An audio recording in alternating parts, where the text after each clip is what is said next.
Captain Suryakumar Yadav ৪৯ বলে ৮৪ run, player of the match. জোরে একটা হাততালি।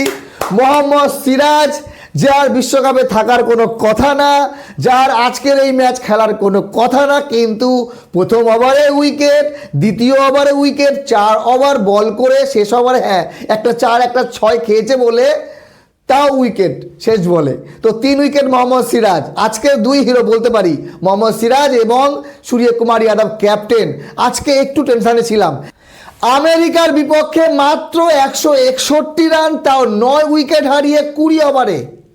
অভিষেক শর্মা, ঈশান কিষান, তিলক বর্মা, সূর্যকুমার যাদব, রিঙ্কু সিং, শিবম দুবে, হার্দিক পান্ডিয়া, অক্ষর পটেল, এই ৮ জন ব্যাটসম্যান থাকার পর আমাদের মনে হচ্ছিল যে এই ম্যাচে ২৫০+ স্কোর হবে।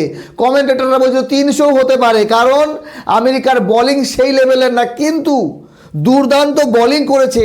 আর যখন ১৬০ রান হয়েছে ইন্ডিয়ার, আমি তখন নিশ্চিত যে এই ম্যাচ আমরা জিতে যাব। কিন্তু এক সময় মনে হচ্ছিল ১২০-৩০ হবে তো, ২০ ওভার আমরা খেলতে পারবো তো। সূর্যকুমার যাদব ক্যাপ্টেন, তো ক্যাপ্টেন, আর জোরে একটা হাততালি ক্যাপ্টেনের জন্য। এই যে ৪৯ বলে ৮৪ রান এবং শেষ বল পর্যন্ত টিকে থাকা, শেষ বল পর্যন্ত টিকে থাকা, এটাই আমাদের জন্য হয়েছে প্লাস পয়েন্ট। এক জায়গায় তো ধকধক করছিল, এত বাজে পাওয়ার প্লে। অ্যাকচুয়ালি আমরা না আশা অনেক বেশি করে ফেলেছি।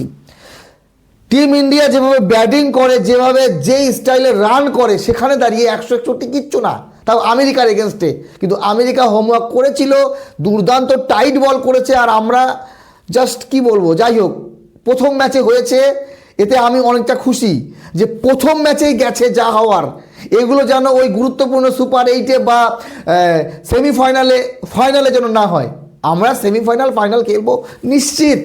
কিন্তু আজকে যে দিনে 3টে ম্যাচ হলো, সেখানে প্রথম ম্যাচে প্রায় পাকিস্তান হেরে গিয়েছিল, নেদারল্যান্ডস জিতে গেছে। জেতা ম্যাচ ফাহিম আশরাফ 19তম ওভারে মোটামুটি 28-30 রান করে ম্যাচ জিতিয়ে দিল। তো আর এই ম্যাচটা হয়েছিল প্রথম দিকে মনে হচ্ছিল ৭৭ রানে, যখন 6 উইকেট হার্দিক পান্ডিয়া যখন গেছে, তখন মনটা পুরো একেবারে জাস্ট খেলা দেখতে ইচ্ছা করছে না। তো তারপরে 29 রানে জয়। মোহাম্মদ সিরাজ, মিয়া ভাই, এইভাবে কামব্যাক। হর্ষিত রানার যদি গোড়ালিতে চোট না লাগতো, তাহলে মোহাম্মদ সিরাজ ভারতীয় দলে আসতো না। প্রথম ওভারে উইকেট পেত না, দ্বিতীয় ওভারে উইকেট পেত না। মোহাম্মদ সিরাজ 4 ওভার বল করেছে, 3 উইকেট নিয়েছে। আর্শদীপ সিংও 3 নম্বর ওভারে এসে উইকেট নিয়েছে।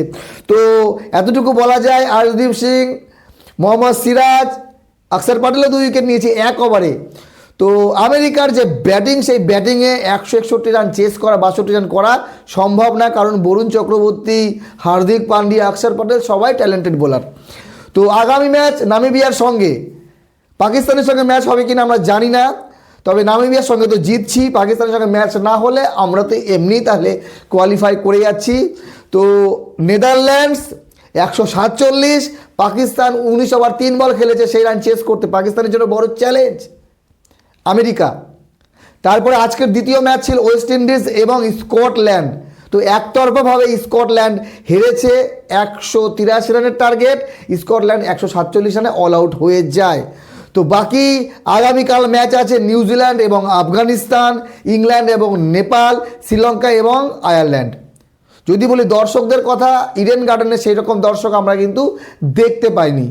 ভারত এবং আমেরিকার ম্যাচে দর্শকের জায়গা নেই মাঠে। সেখানে স্কটল্যান্ডের জায়গায় যদি বাংলাদেশ থাকতো, তাহলে হয়তো বা দর্শক হতে পারতো, এমনটাই অনেকে বলছে, হতে পারতো। কিন্তু কে দেখবে স্কটল্যান্ডের ম্যাচ ভারতের মাঠে? যাই হোক বন্ধুগণ, তো ডিফেন্ডিং চ্যাম্পিয়ন আমরা, এবারও চ্যাম্পিয়ন হওয়ার আশা রাখছি, কারণ আমাদের হোম গ্রাউন্ডে খেলা। আর এইখান থেকে যদি আমরা চ্যাম্পিয়ন হতে না পারি, তাহলে তো আর কিছু করার নেই। তো বাকি আজকের ম্যাচটা সত্যি একটু কষ্ট দিয়েছে। প্রথম 14-15 ওভার মনে হচ্ছিল আমাদের কি হবে, এই ম্যাচে কি হবে, উল্টো পাল্টা হয়ে যাবে কি না। জাস্ট ম্যাচ জিতেছি, এখন শান্তির ঘুম দেবো। ভালো থাকবেন সবাই, ধন্যবাদ।